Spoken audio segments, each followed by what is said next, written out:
Sittner with another left hooker, on the curb, off the curb. Doesn't seem to make much difference. And diving down the hill, but he has lost a little bit of ground to Andy Rouse. And Rouse through the old hairpin. Adverse camber, always a difficult corner to take and get it absolutely right. If you don't get it right, it's that left-hander at the top of the hill there that you aren't getting maximum revs through, and in turn you don't come out of this quickly. And still the Rover holding on, but Tim Harvey not having a very happy time of it. I don't think all's well with Tim Harvey's car. He's not really on the pace today. He's not as close to those leading cars as he would like to be. Here's Rouse heading the BMW as they come down into the braking area. In and out, a bit of opposite lock there. Rouse now on his way up to the hairpin. Brakes, changes down. The BMW does not gain as dramatically this time as we've seen on previous laps.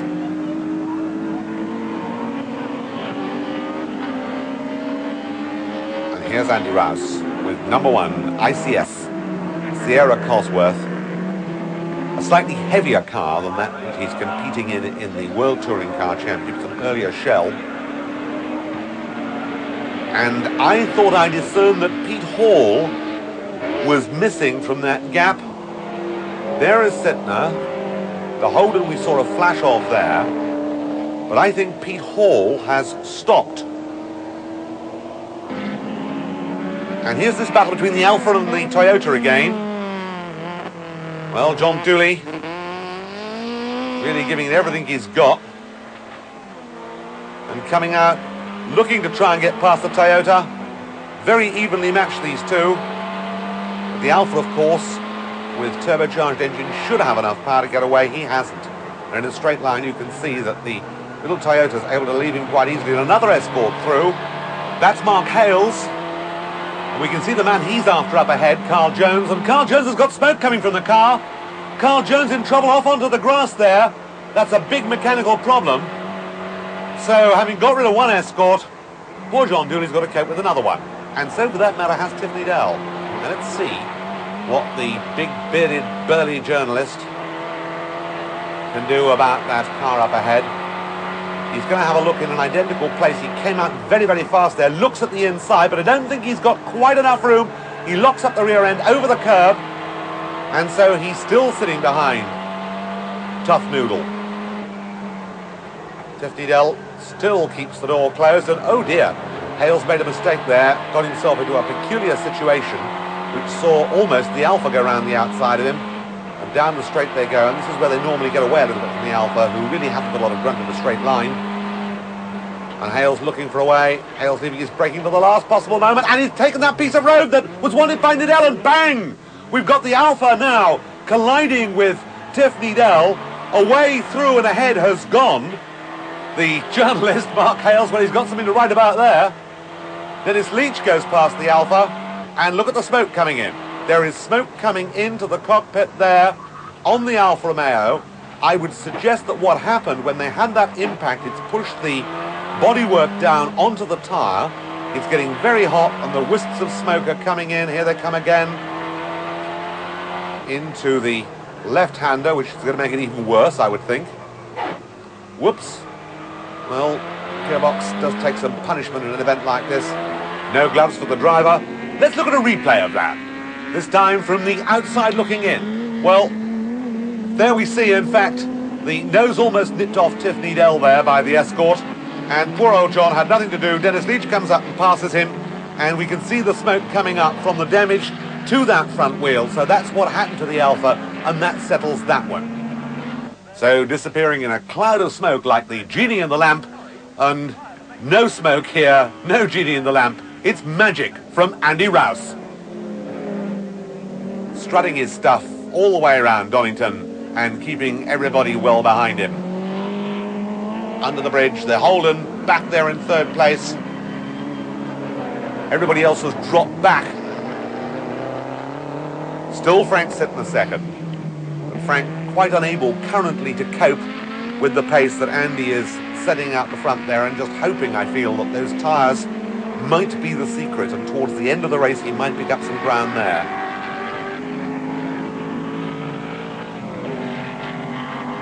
Rouse comes out. The tail doesn't come out of line, which is a sure sign if he does that things are getting difficult. And that was Pete Hall's car that we could see parked down there, so as I suggested, he is out of the race. The car had stopped. The Holden and the Rover, the Istel Rover, in 4th place. Andy using an awful lot of revs there as he changes down. Sittner, diminutive figure, crouched behind the wheel, but not able to do anything to close that gap. Down through the Craner curves. 10 laps completed.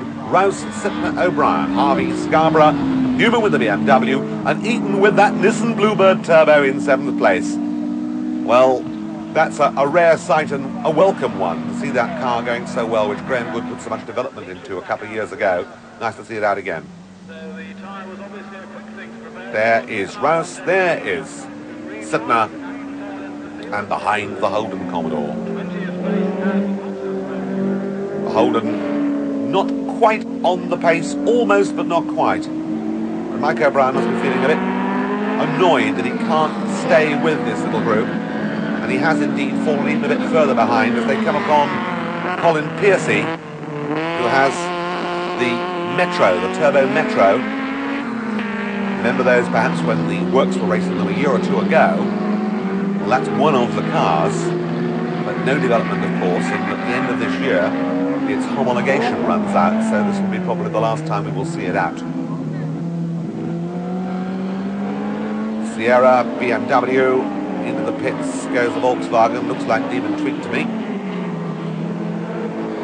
And here's the Holden, headlights ablaze to warn slower traffic of his approach. Rouse, you'll notice, hasn't bothered to do that as yet, or has he? Been able to tell with the light as it is at the moment. And Andy Rouse brakes, changes down, same place, lap after lap. And I think is reasonably comfortable up there. The tyres are holding up well. Diving down through the Craner curves. He has got his headlights on. Almost indiscernible with the light on the other side of the circuit there. Accelerating up under the bridge. Still a little Metro ahead of him to be lapped. And here is the Nissan Bluebird, up to 7th place. What a remarkable performance for this car, which we've not seen out until late on this year. And here, of course, the reigning champion, Chris Hodgetts. Chris Hodgetts, who is leading his class very easily. And Hodgetts going very well, very hard as always. And this, of course, could well be his last race in this car. Because he, like Andy Rouse, is about to wing over to Australia for the famous Bathurst race. Whoops. And a spin there for number 77, that's Jeff Kimber-Smith.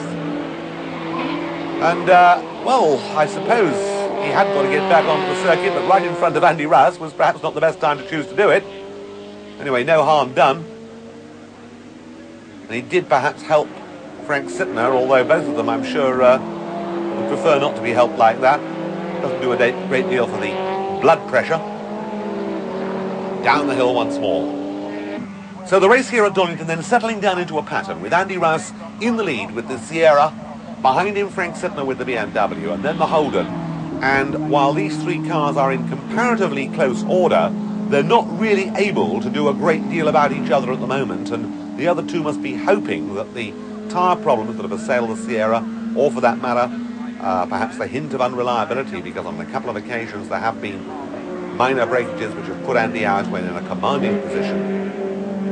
Transmission problems have been one of the things, the immense power, but he's now got half a lap to go before the checkered flag. Past Tiffany Dell, ahead of him Mark Hales, Frank Sittner. Sierra is still in sight. He's caught up a little bit, but there just isn't going to be enough time for those tyres to go off, and I've got a feeling that Andy has driven this race at the pace of the opposition. Here he comes, closing the gap on the Escort all the way. He might just about lap him. And Mark Hales, of course, is going to finish second to Frank Sittner in his class. As into the last hairpin, the last lap of the Dunlop RAC British Touring Car Championship, round 11 from Donington Park this afternoon. Andy Rouse comes up to take the checkered flag now from Frank Sittner with the BMW in second place. Mike O'Brien with the Holden Commodore third. Tim Harvey's River Vitesse fourth. Graham Scarver's Vitesse in fifth place. And Mike Newman with a 635 rewarded with a good sixth place. Round 11 then at Donington. Let's look at the classes.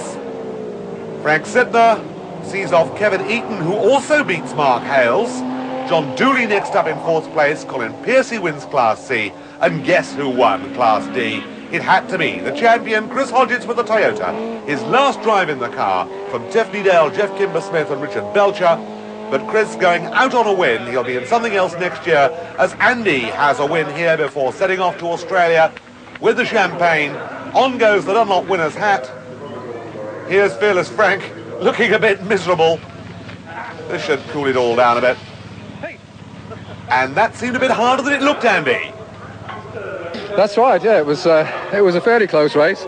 Frank was always a worry because, you know, although our car's quick, we've got to be a little bit careful with it at this stage because of possible reliability problems, but it was good as gold today, but Frank was always there. No doubt Frank Sittner will be back again in 1988. But this win for Andy Rouse of Donington with Colin Piercy and the new champion again, of course, in 1987, Chris Hodgetts climbing onto the back of the presentation car with Andy Rouse, the winner here, and also with Frank Sittner to go on their tour d'honneur, brings to a close our coverage of the Dunlop